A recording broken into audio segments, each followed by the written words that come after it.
Olá, pessoal. Aqui é a Aline. Eu sou psicóloga aqui da área de gestão clínica da Tela Vita, que é uma clínica de saúde mental digital. E para falar um pouquinho, né, sobre o Dia das Mães, que a gente comemorou esse mês, a gente trouxe aqui a nossa querida Sônia, né, que já tem 15 anos de experiência, né, na questão clínica. É especialista no tema de maternidade, então ela vai falar um pouquinho sobre as interfaces, né, desse tema, principalmente com relação ao mundo do trabalho.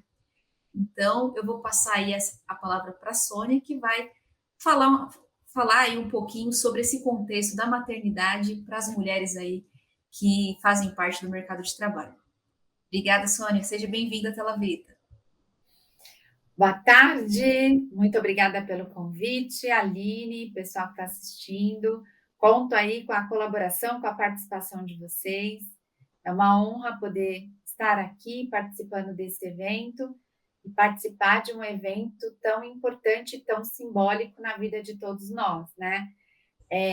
Existe uma frase que diz que metade da população é composta por homens e a outra metade são as mães desses homens, né? Então, homens, mulheres, das pessoas que estão aqui, todos nós nascemos de uma mulher.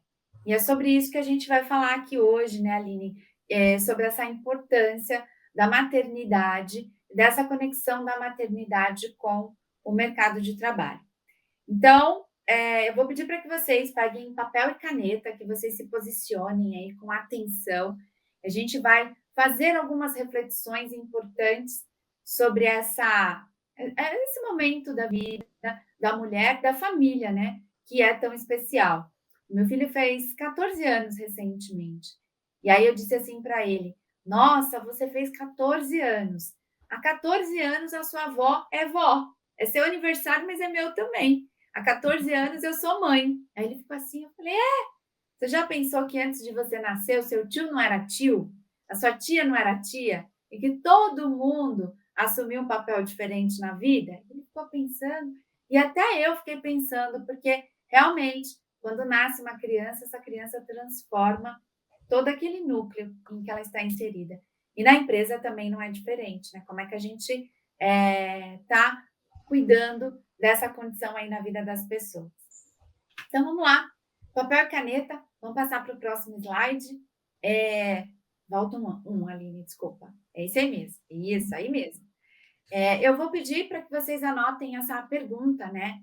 O que é que nós precisamos transformar para honrar a maternidade no ambiente de trabalho barra sociedade? Entendendo que o que acontece no trabalho é reflexo do que acontece no contexto sociocultural em que nós estamos inseridos. Então, nós vamos responder essa pergunta aqui no final dessa apresentação. Essa é a nossa proposta.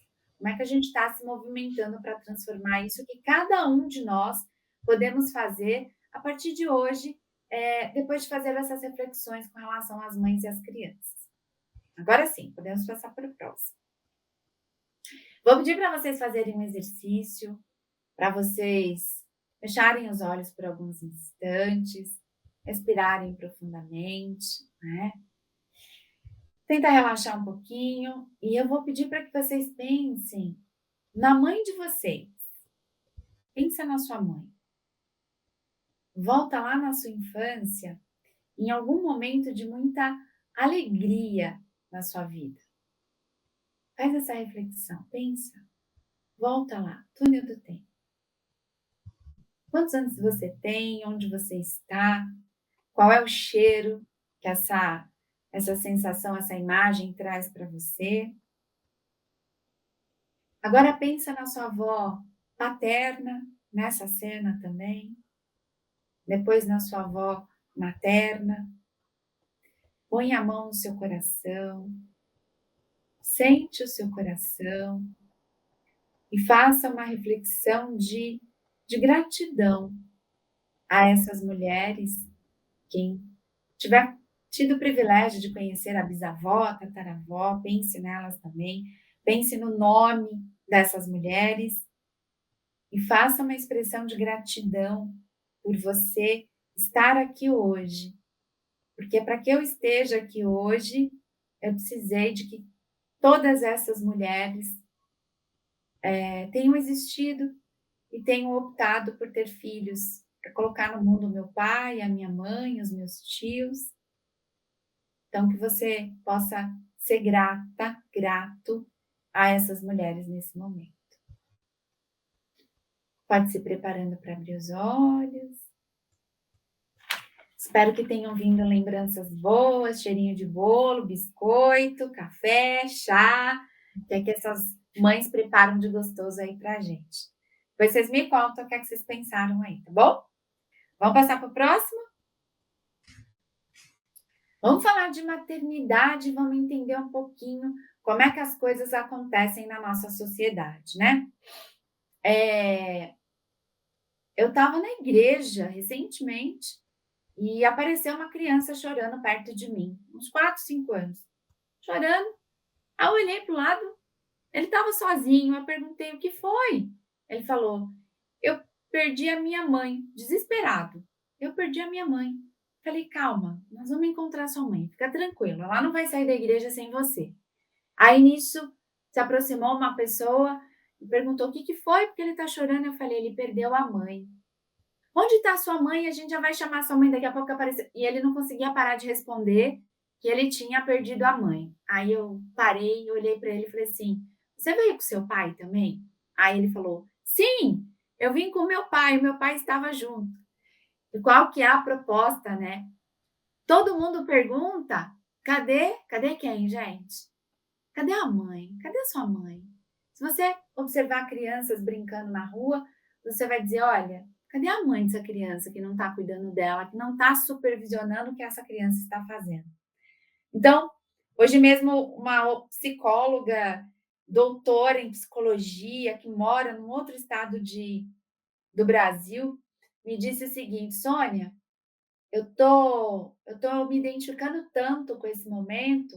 Ela está com o segundo filho, ela tem um de 2 e um de 4, e ela disse que o marido virou para ela e disse o seguinte: ah, hoje eu não vou te ajudar não, porque eu tô cansado. Ela falou assim: ô Sônia, pelo amor de Deus, você tá cansada, eu tô cansada também, ué.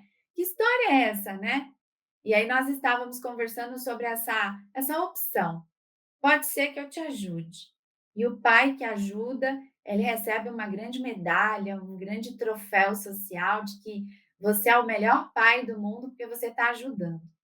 E a mulher ainda carrega esse peso de a responsabilidade é sua e é você quem deve honrar com a educação dessa criança.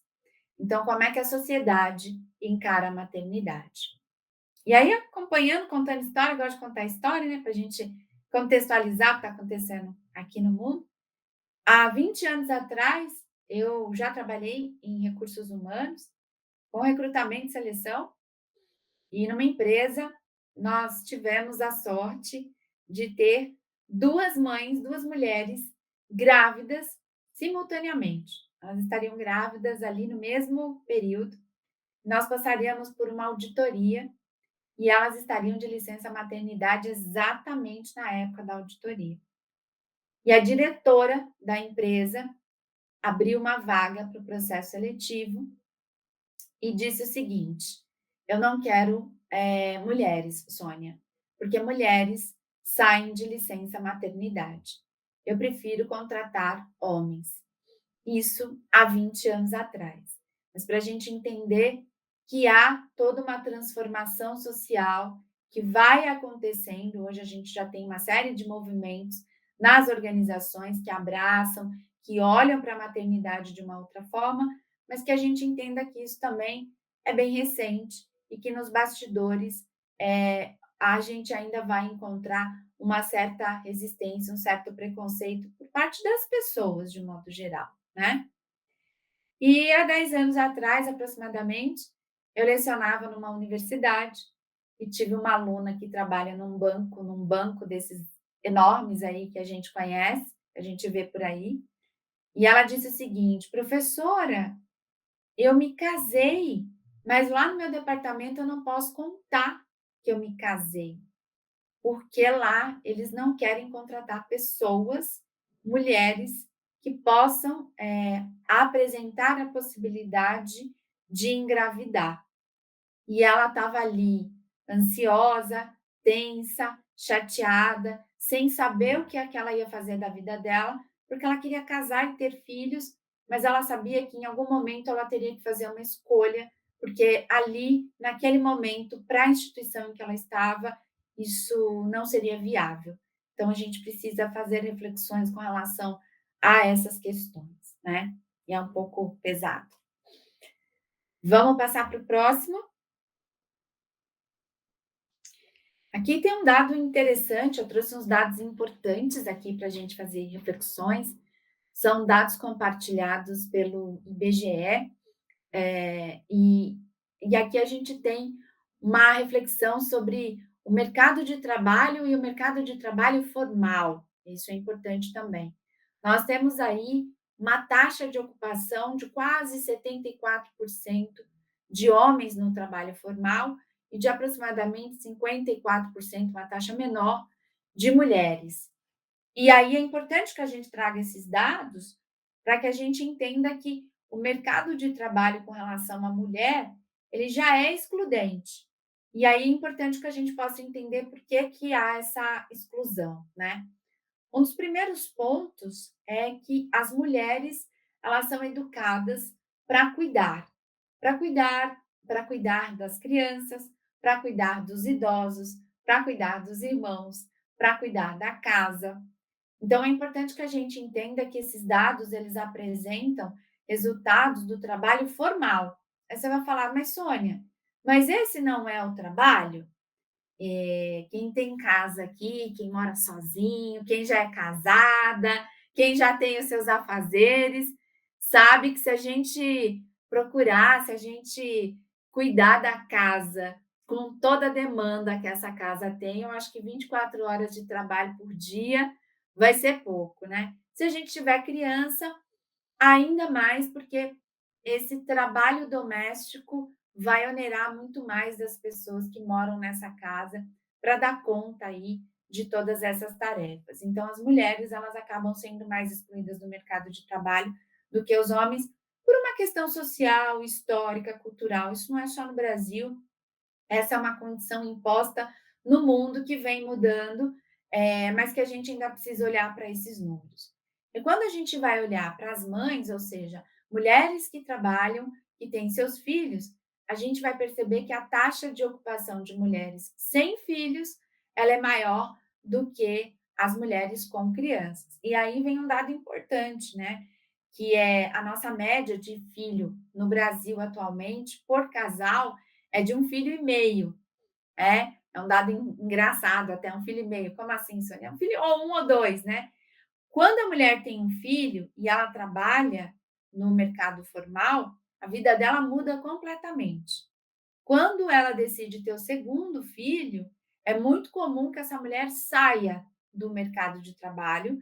Primeiro, porque pagar escola e babá é extremamente caro, e às vezes o que ela vai receber de salário é o equivalente ao que ela vai pagar para uma babá. Você pode me dizer, Sônia, mas é a escolinha? Também é muito cara, e geralmente essa criança vai ficar o período integral, porque a mãe vai precisar trabalhar essas 8 horas por dia. E se ela não depende dessa condição, se ela não puder pagar por esse serviço, ela vai depender de uma creche pública. E, infelizmente, a gente também não tem creche suficiente que possa ficar com as crianças para que essas mães possam trabalhar. Então, conseguir uma creche pública também não é uma tarefa fácil. Então, essa mulher ela acaba saindo do mercado de trabalho e ocupando, de repente, algumas colocações informais. Ela vai ser manicure, ela vai vender alguma coisa, ela vai fazer uma faxina, uma diária, ela vai fazer serviços que não estão nas taxas de ocupação formal, mas ela vai ali ganhar algum dinheiro até para se manter sustentando a si e a sustentar também os seus filhos. Mas é interessante a gente entender como é que esses dados revelam que qual o espaço que existe formalmente para essas mulheres com crianças, tá? Vamos passar para o próximo? E aí um dado interessante, né? Que a licença maternidade e a licença paternidade? Depois eu quero saber de vocês, porque no mundo fantástico da tia Sônia, eu tenho solução para tudo, gente. Eu penso aqui em umas coisas que eu falo: "Gente, por que que o mundo podia ser assim, né?". E a licença maternidade, a gente tem aí licenças de 4 a 6 meses, dependendo da convenção coletiva e das condições aí da empresa, né, mas a gente tem aí um caminho que está nos levando, de repente, para uma licença maternidade de 6 meses como padrão. É interessante ressaltar que a Organização Mundial de Saúde recomenda, pede que essas crianças sejam amamentadas no peito até os 2 anos de idade, e aí a gente tem um complicador que é como que eu vou amamentar, voltando para o trabalho, ficando de repente 8 horas fora de casa, né. Claro, tem aí a coleta de leite, os bancos de leite, mas a gente tem aí uma dificuldade que a gente precisa considerar, né. Em contrapartida, e a licença paternidade, como é que fica, né? A fase do puerpério, a fase do pós-parto, é uma fase de adaptação para essa mãe, para essa criança, para essa família. E que, consequentemente, essa mãe sozinha em casa com essa criança, ela precisa de algum auxílio. Então, a presença desse pai, ela é extremamente relevante e importante para esse período da vida da mulher. E aí, mais uma vez, a gente tem as convenções coletivas e o padrão aí que a gente tem no Brasil é de 4 a 5 dias aproximadamente. E eu tenho um paciente, gente, ele tem direito a 6 meses de licença paternidade. Olha a minha alegria. Ele tem direito a 6 meses de licença paternidade durante o primeiro ano de vida da criança. E olha que legal, ele tirou 3 meses, ficou com a mãe durante esses 3 primeiros meses, aí ele volta para o trabalho, ele vai trabalhar acho que 4 meses, e aí ele tira mais 3 meses e fica de novo com ela em casa para ela voltar ao trabalho, ele conseguir ajudá-la, oferecer a ela essa assistência. Então, quando a gente fala de licença maternidade, talvez seja interessante pensar numa licença maternidade barra paternidade, porque qual a responsabilidade desse pai aí nesse processo de adaptação? Tá fazendo sentido aí, gente? Vai colocando aí os comentários de vocês que a gente vai responder as perguntas no final. Eu e a Aline vamos responder aí as perguntas de vocês, né, Aline? Vamos lá. Pode passar para o próximo, Aline, por favor. E como é que é estar grávida no trabalho? Aline, você é mãe? Não, eu não. Não? Quem for mãe, coloca aí no chat pra gente. Eu sou, não sou? Como é que você se sentiu? Como é que quando você estava grávida no trabalho, né? E como é que fica a identidade dessa mulher? Eu tenho um filho de 14. Quando eu estava grávida, eu lecionava numa universidade, então tinha todo ali aquela dinâmica de sala de aula, né? E aí a sua barriga, ela vai crescendo, e é uma coisa estranha, porque de um dia para o outro parece que a sua barriga ela cresce muito assim ali, início. A barriga, né? Porque ela vai crescendo, aí você procura uma roupa, não serve. Você veste, você olha para aquilo e você fala: "Não ficou bom. O que que eu vou vestir que de repente eu vá me sentir confortável? O que que eu vou vestir que vai de repente até dar uma disfarçada nessa barriga, porque de repente fica todo mundo olhando para aquela barriga". Você começa a andar de um jeito diferente, porque a barriga te obriga a coluna a se alinhar, os seus órgãos internos a se alinharem. O seu nariz cresce, né? A gente fica com a famosa máscara gestacional, você fica com uma expressão de grávida e as pessoas começam a te perguntar: é menino ou menina? Aí você responde: já escolheu o nome? Vai ser cesárea ou vai ser parto normal? Já escolheu a maternidade? E como é que você vai fazer aqui? Quando é que você vai sair de licença? Como é que você volta? E toda essa esses questionamentos vão trazendo para essa gestante uma certa ansiedade, né, que é de: "Nossa, como que vai ser? Como quando eu vou voltar?". Existem alguns comentários extremamente desnecessários, né, quando as pessoas me perguntam assim: "Sônia, qual que é o maior desafio da maternidade?" Eu parei, pensei e falei: "Gente, são os pitacos. É conselho que você não pediu e que as pessoas estão te dando, né?" Então eu estava ali, acho que grávida de 4, 5 meses, a barriga já estava aparecendo bem, veio uma professora, colocou a mão na minha barriga, fez um carinho na barriga e disse assim: "É menino ou menina?" Eu falei: "Menino". Ela olhou, olhou, me mediu, fez um carinho na barriga e disse assim: "É, vai nascer, vai crescer e se precisar bater, bate". O menino não tinha nem nascido, gente, ela já estava me dando conselho para bater no meu filho. Ainda virou para mim e falou assim: "Antes você do que a polícia". E aí eu saí dessa conversa um pouco, né, constrangida, porque, nossa, como assim ela está me dando um conselho de que se de repente eu não bater, a polícia vai bater no meu filho? Que conversa pesada é essa, né? Então as pessoas começam a contar histórias trágicas do parto delas, histórias trágicas, de repente, da criança que não amamentou, uma história trágica, de repente, de uma vizinha. E tudo que uma mãe, tudo que uma mulher grávida não quer escutar durante a gestação é uma história trágica de parto e de gestações. O que eu quero dizer para vocês é o seguinte: se tiver alguma gravidinha aí, por favor, se manifeste, mas de todas as histórias trágicas que eu escutei, ah, você vai sofrer no parto. Não, não tenho história trágica para contar para vocês.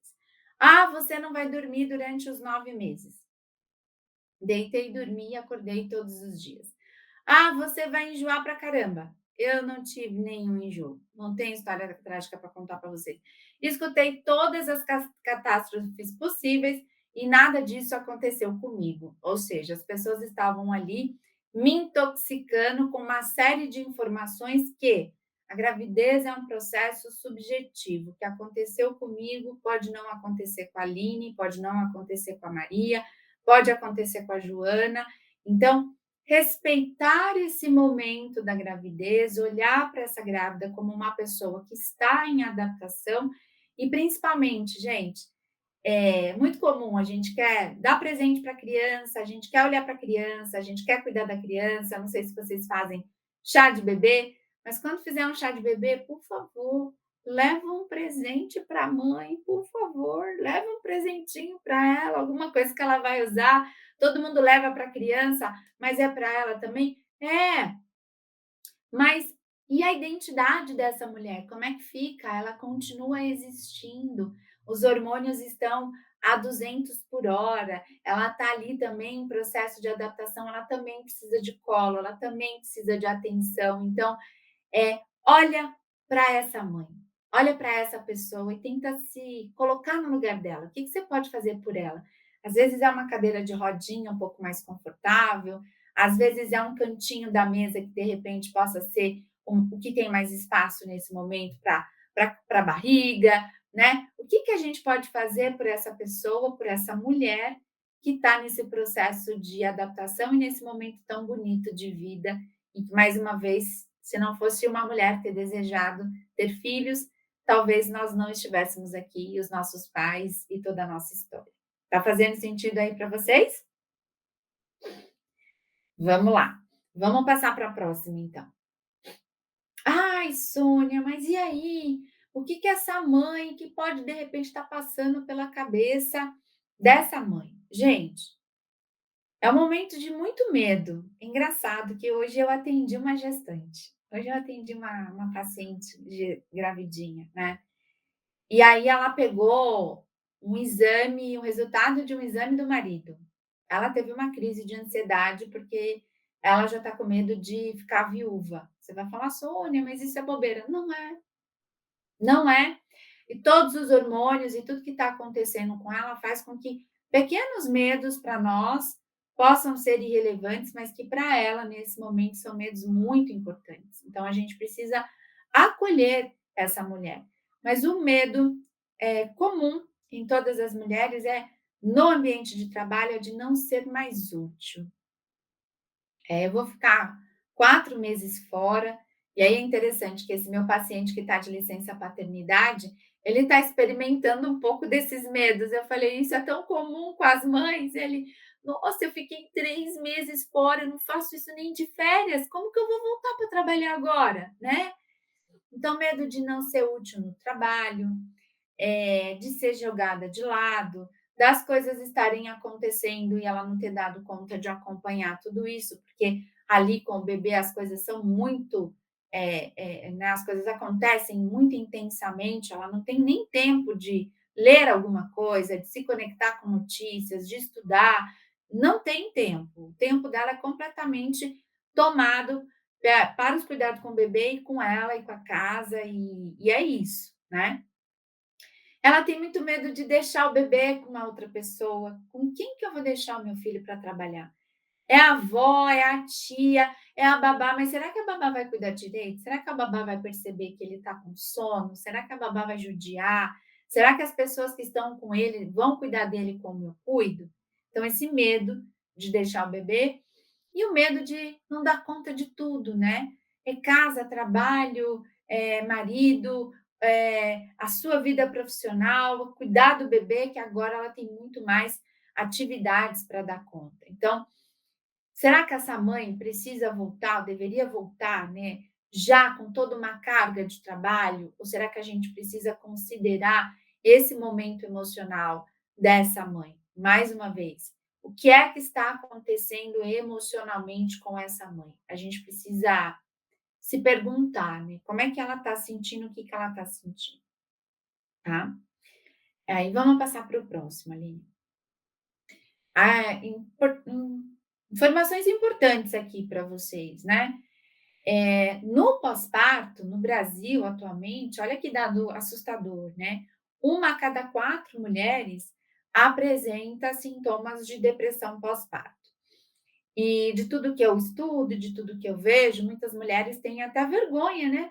De dizer, eu estou meio desanimada, eu estou triste, ou eu não estou feliz com a maternidade, eu não reconheço o meu corpo, eu não sei como é que vai ficar a minha vida, eu não sei cuidar direito do meu filho chora, tem crianças que choram mais, tem crianças que não choram, tem crianças que têm necessidades específicas.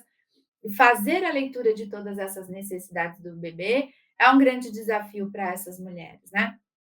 Então, uma a cada 4 mulheres no Brasil atualmente podem apresentar algum sintoma de depressão. Então, choro, falta de vontade de fazer as coisas, desinteresse na vida, desinteresse daquilo que ela fazia, desânimo, excesso de sono, excesso de apetite, falta de apetite, falta de cuidado com a própria aparência, com a roupa, com o cabelo, de se cuidar. Às vezes a mulher era vaidosa, agora ela volta, ela não é mais tão vaidosa. Era comunicativa, agora está mais quieta. Mudanças nesse comportamento que quem está perto dessa mulher, principalmente, vai conseguir fazer uma leitura mais apurada do estado emocional. E que é muito difícil para essa mãe nesse momento cor-de-rosa, romantizado. Todo mundo, ai, você deve estar muito feliz, ai, um bebê é muito gostoso ter na sua casa. Aí você diz assim, leva para sua, passa 5 noites sem dormir, depois você fala comigo. Mais ou menos assim, brincando um pouquinho, mas que dá muito trabalho, que mexe muito com a adaptação dessa mulher. Então, se conscientizar de que a depressão está aí e, de repente, essa própria mãe não consegue se perceber e identificar que, de repente, ela esteja deprimida e ela vai passar grande parte desse tempo no ambiente de trabalho. Quem estiver por perto, que possa oferecer algum tipo de apoio para essa mulher, para que, olha, você está bem, você já prestou atenção nisso, você, de repente, possa, né, olha para isso, olha para esse seu comportamento, de repente, ajudar essa mãe a perceber, a fazer esse diagnóstico de que, de repente, ela esteja precisando de uma certa ajuda, tá?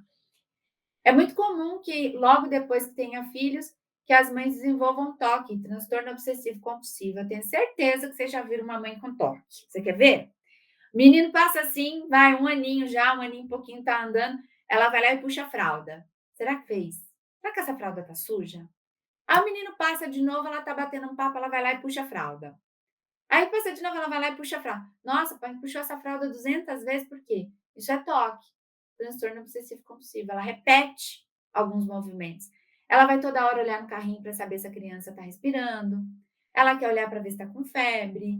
Ela quer olhar a criança, ela vai ali, lavou a mamadeira, higienizou, vai lá olhar de novo se higienizou, se toda vez que está repetindo comportamentos, pode ser que essa mãe tenha desenvolvido um tipo de TOC. Olha lá, transtorno obsessivo compulsivo. É um transtorno, fiquem em paz. Ele passa. Ele passa. Depois que as coisas se adaptam, que essa mulher já vai entendendo como as coisas funcionam, ele passa. Mas ela pode passar por esses transtornos. E por que eu estou trazendo isso? Todos esses hormônios, hormônio vem do grego e significa, né, vem da palavra humor, hormônio. Toda vez que a gente altera o hormônio, a gente altera o humor e isso altera toda a forma química de funcionamento dessa mãe. Então, não, ela não está com a rotina do jeito que estava, não, ela não está no seu estado normal, não, ela precisa de ajuda sim, não é porque ela está em casa com o bebê que ela não está fazendo nada, porque eu também escutei isso. Ai, queria eu ficar 4 meses em casa de folga. Ah, é mesmo, né? Em casa sem fazer nada. Não, ela não está em casa sem fazer nada. Ela está cansada, ela está sobrecarregada, ela está cheia de coisas para fazer, tá? E as fobias. O que são fobias? Vou dar um exemplo. Se você passar 4 meses, isso deve ter acontecido e aconteceu, os dados mostram para gente, na pandemia. Você ficou muito tempo trancado em casa, em quarentena, você não foi ao supermercado, não foi à farmácia, só saiu para isso. Muitas pessoas estão com dificuldade até de deixar o home office e voltar a trabalhar no escritório todos os dias. Ah, eu prefiro trabalhar em casa, agora eu só quero trabalhar em casa. Ah, se for para sair para um lugar cheio, eu prefiro ficar na minha casa. As pessoas estão mais caseiras depois da pandemia. Isso tende a acontecer também no pós-parto. Ela tende a se isolar e às vezes essas mães podem desenvolver uma fobia social. Eu prefiro ficar quieta, eu não quero que ninguém coloque a mão no meu filho que pode contaminá-lo. Ele ainda não tomou as vacinas, pode ser que fique sozinho, não ponha a mão na mão do bebê, não ponha a mão na boca do bebê. Claro que existem uma série de cuidados que os pediatras vão nos orientar a tomar, mas ela pode sim passar dessa zona de equilíbrio e acabar exagerando nessa condição, e isso pode ser sim um sintoma de fobia e que a gente também precisa prestar atenção, tá? Eu acho que o home office nesse aspecto, teoricamente, né? Porque trabalhar em casa com o bebê, se você tiver tipo uma babá para cuidar do bebê e você está em casa trabalhando, chorou, de repente você consegue ir lá dar uma olhada, consegue amamentar, consegue estar perto, mesmo que você estenda essas horas de trabalho, estar perto do bebê possa ser um caminho muito válido para essas mães, né? Acabei dando spoiler aqui, gente, me perdoem. Vamos lá, Aline, tá acabando, gente. E aqui a pergunta, né? Será que a empresa está preparada para oferecer acolhimento para essas mães? E aí você pode pensar, Sônia, acho que a empresa não está, de repente, preparada para oferecer acolhimento. Ou esteja preparada para oferecer acolhimento. E eu? Estou preparada? Será que com essas informações eu consigo olhar para essa mãe de uma maneira diferente e oferecer para ela, de repente, o que ela precisa, fora os pitacos que ela não te pediu, né? Os conselhos, as histórias dramáticas que ela não te pediu? Será que eu consigo oferecer esse acolhimento de verdade para essas mães? Como é que eu estou percebendo? Como é que eu estou olhando para essas mães? Próxima, Aline. Né? E aí a pergunta para a gente responder: o que nós precisamos transformar para honrar a maternidade na nossa sociedade, no nosso ambiente de trabalho, né? E aí vamos abrir aí para perguntas.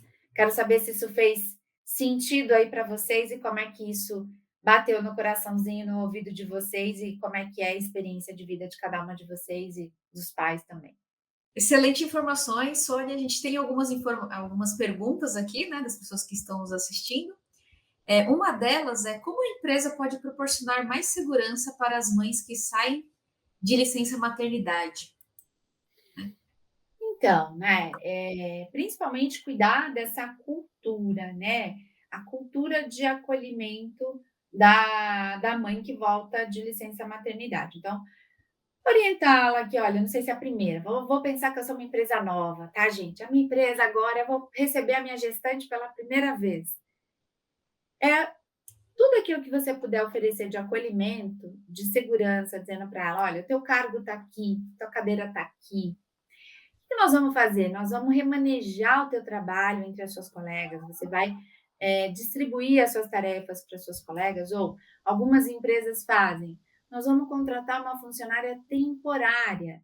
Essa funcionária vai ficar aqui por 4, 5, 6 meses para cobrir a sua ausência. E quando você voltar, o lugar é seu, você está aqui, você vai ser muito bem-vinda, você e o seu filho.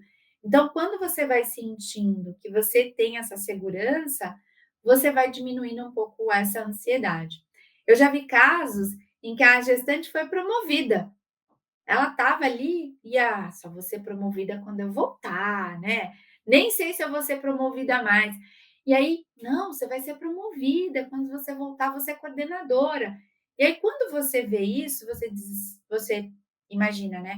Que legal, essa empresa aqui é uma empresa que está acolhendo, que está respeitando, que está estimulando as mães a terem os seus filhos. Porque de repente eu poderia demitir, não promover, e todo mundo lá na a Rádio Peão vai dizer: olha, ela não foi promovida porque ela estava grávida. Então, qual que é a cultura de acolhimento dessa empresa? Mas principalmente essa conversa direto com essa mãe, deixando claro para ela que o espaço dela está garantido. Eu partiria dessa forma. Bacana. Você comentou da questão da utilidade, né? Então, geralmente as mães, né, tiveram uma carreira na empresa e aquilo não é apagado porque ela ficou grávida, né? Geralmente ela continua com as potencialidades, com as qualidades, com as competências que ela tinha para desenvolver o trabalho, mesmo depois, né, de voltar da licença maternidade.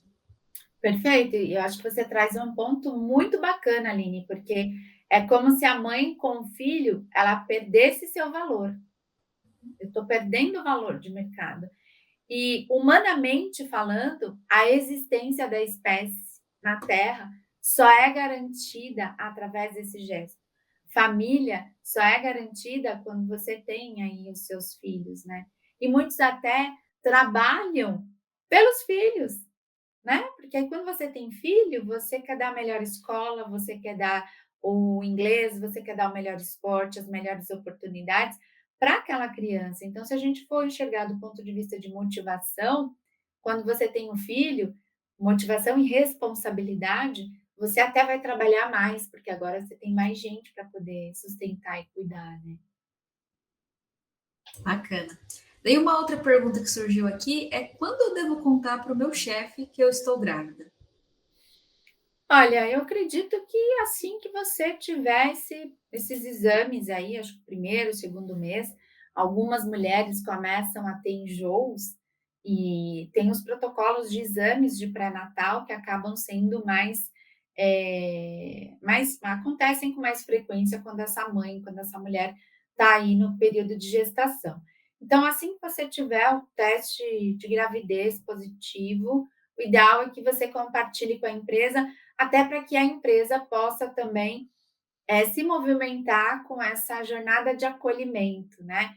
Para compreender que você, de repente, possa acordar enjoada, que você precise ir aos laboratórios fazer os seus exames. Então, compartilhar isso o quanto antes, acho que é um caminho interessante para todas as partes. Bacana. Daí uma pergunta que se relaciona muito, né, com as coisas que a gente conversou hoje, é o que devo responder se me perguntarem, né, se pretendo ter filhos em uma entrevista de emprego? Acho que essa vai até como uma dica, né, para as pessoas que estão ali no processo de recrutamento e seleção. É uma pergunta, né, que deve ser feita, não é? Conta um pouquinho mais, Sônia. Olha, do ponto de vista como mulher, e até de uma condição jurídica, não sou advogada, hein, gente, pelo amor de Deus. Eu acho completamente indelicado você fazer esse tipo de pergunta, porque já traz essa perceptoriedade. Ah, você quer ter filhos? Quando que você quer ter filhos? Né? Já traz essa perceptoriedade. Agora, eu vou fazer uma analogia com outro tipo de situação, mas para a gente entender um pouco do meu raciocínio, né? Uma aluna chegou um dia para mim e falou assim: Pro, eu vou fazer uma entrevista amanhã e eu vou colocar uma roupa assim, assim, assado, porque eu preciso esconder isso aqui. Aí ela puxou o antebraço, assim, Aline, estava escrito em letras garrafais, assim, no antebraço inteirinho, Tenório. Aí eu olhei para a cara dela e falei assim: "Quem é Tenório?" Tipo, pelo amor de Deus, né, ela tinha o quê? Uns 22, 23 anos. Ela falou: "É o sobrenome da minha família". Eu falei: "Graças a Deus, menos mal, né, é o sobrenome da minha família". Aí ela disse assim: "Mas o que que eu faço com isso, professora?"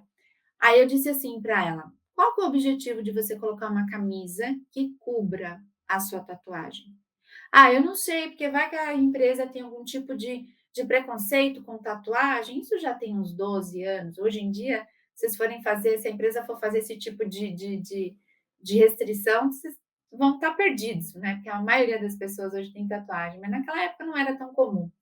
Aí eu disse o seguinte para ela: Bianca, lembro dela, Bianca, se você está indo para uma entrevista com medo de não te aceitarem com a tatuagem que você tem, é melhor você não ser escolhida mesmo, não ser selecionada, porque se isso vai ser um problema para eles, em algum momento eles vão descobrir isso. Como é que você vai ser tratada nessa empresa com essa tatuagem? Aí ela ficou assim: "Verdade, né? Então eu vou de manga curta".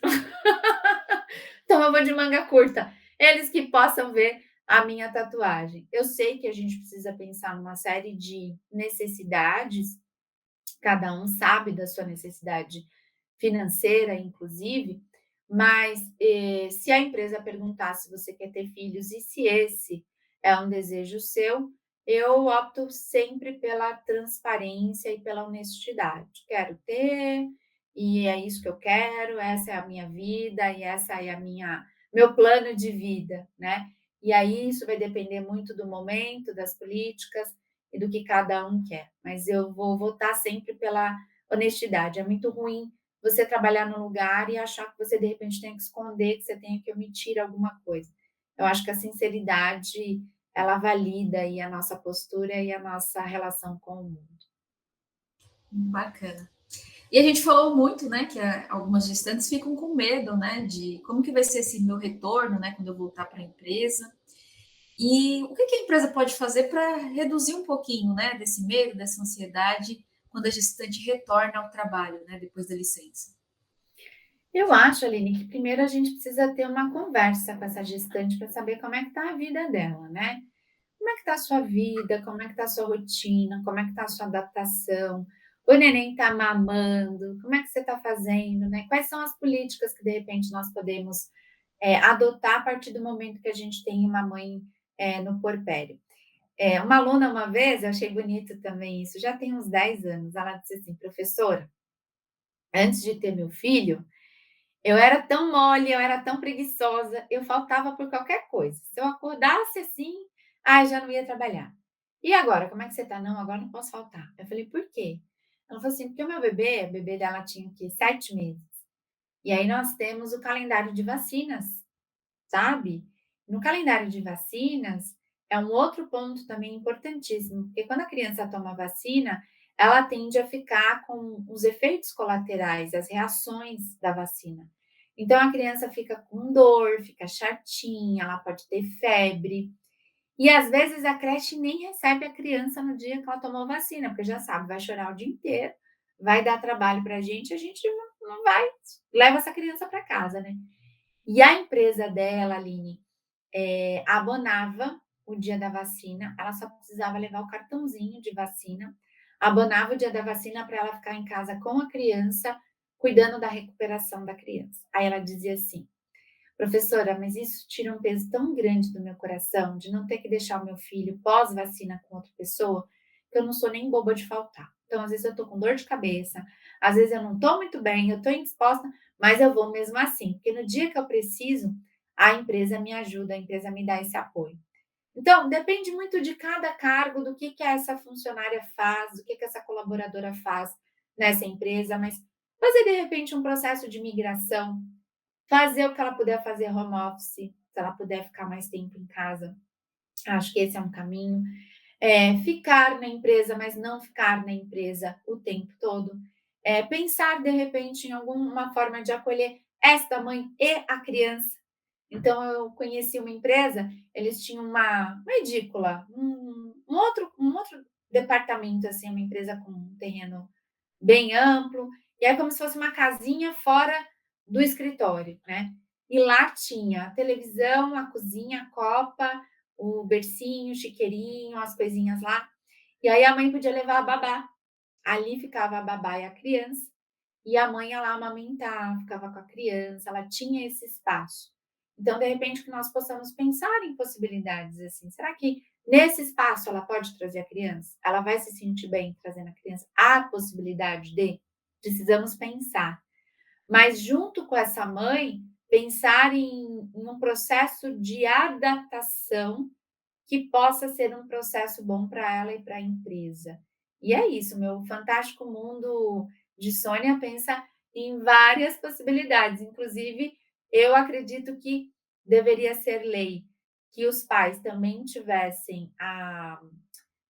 Me ajuda aqui, Aline, quando a mãe está grávida, ela não pode ser mandada embora, né? Ela é Estabilidade? isso, essa estabilidade. Essa estabilidade, ela também deveria ser um direito dos pais, no meu fantástico mundo de Sônia, e que essa licença maternidade de 4 ou 6 meses também fosse uma licença paternidade, para que essa família tivesse tempo para se restabelecer e voltar para o trabalho com as coisas mais ou menos mais organizadas. Que é um bebezinho de 6 meses, 7 meses já senta, já come uma coisinha, já é um bebê menos fragilizado do que um recém-nascido, né? São aqui as minhas divagações. Bacana. Daí, para finalizar aqui com as perguntas, né, que acho que fecham bastante aí esse tema, a gente falou um pouquinho, né, sobre o que os RHs fazem, né, os gestores podem fazer, as percepções da própria gestante, mas como eu envolvo a empresa inteira ali numa cultura de inclusão, né, dessa gestante, seja no momento da gestação, seja no momento de retorno. A cultura, né, Aline, ela reflete muito as pessoas que estão na direção. A direção, os cargos de liderança, eles são grandes influenciadores na maneira de se comportar dos demais funcionários. Isso em casa também. Os filhos vão imitar quem? Os pais, né? Então, nas organizações não é diferente. É o que a cúpula administrativa, o que as pessoas que estão ali encabeçando a liderança da empresa, o que essa empresa quer oferecer para essas mulheres, para essas famílias e para essas crianças, né? Então, nós temos empresas com essas políticas até de ter a própria creche, de ter a própria enfermaria, de acolhimento. Mas eu também acredito que esses líderes possam, junto com essas mães ou junto com as próprias equipes, perguntar: gente, o que vocês gostariam? O que vocês acham que seria razoável para vocês com relação a uma readaptação da maternidade? Eu falei aqui de levar a criança para o trabalho. Eu dava aula. Para mim seria impossível levar o Vinícius para a sala de aula, porque ele não ia deixar eu dar aula, eu ia ficar por ali, eu não ia nem dar aula e nem cuidar dele.